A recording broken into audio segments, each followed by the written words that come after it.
In Plato, we have a marvelous account of the creation of the universe, and we have the characteristics that are attributed to God that sound very Christian in nature.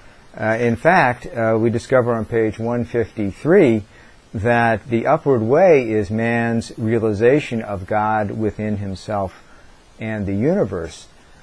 So it's quite stunning that this all happens before Christianity.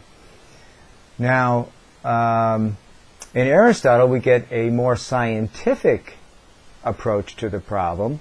He looks at the physical universe and concludes that it is unified, finite, and eternal. By the way, the physical finitude of the universe is actually the contemporary theory also. But he also concludes, from a metaphysical point of view, that all of this requires what he calls an unmoved mover, or a necessary being. And this necessary being does not have a lot of the characteristics that one would think go with the concept of God. In fact, as we learn on page 159, God is a being outside of space and time, unchanging, fully actual. You'll have to read the text to understand what that means.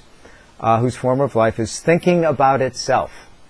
Thinking about itself. Well, this doesn't seem to correspond to the idea of a God that cares about us and that is somehow involved with the activities of the world. So this created a problem for Aristotle's followers, especially the Islamic thinkers, and then Aquinas, who took the Augustine, the Islamic thinkers, and Aristotle, tried to combine them into some sort of comprehensive view, which I describe in part in the beginning of this section on Aquinas. Then we get to one of the most famous areas in all of philosophy, the five ways, the five proofs of the existence of God, or five ways of understanding the existence of God. Now notice that Aquinas does not say, I'm going to testify of my faith. That's not a way he's going to prove it as a philosopher. He starts from experience. This is the most important thing to remember. He's an empiricist in this regard. He is saying that if we're going to know the existence of God, it has to be from our direct sensory experience. And we reason from our sensory experiences to some cause that stands behind or explains the kinds of experiences that we have. And he says that these are in five ways. And notice something that some people have pointed to. He says at the end of each proof, and this everyone understands to be God, or everyone gives the name God to this. That is the idea that he has just explained.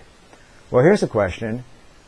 Does that explanation, does that sort of scientific, very dry explanation of what God is, does that correspond to your concept of God? Is Aquinas proving the existence of God, or is he proving the existence of maybe something else? It's not quite the way you think of God.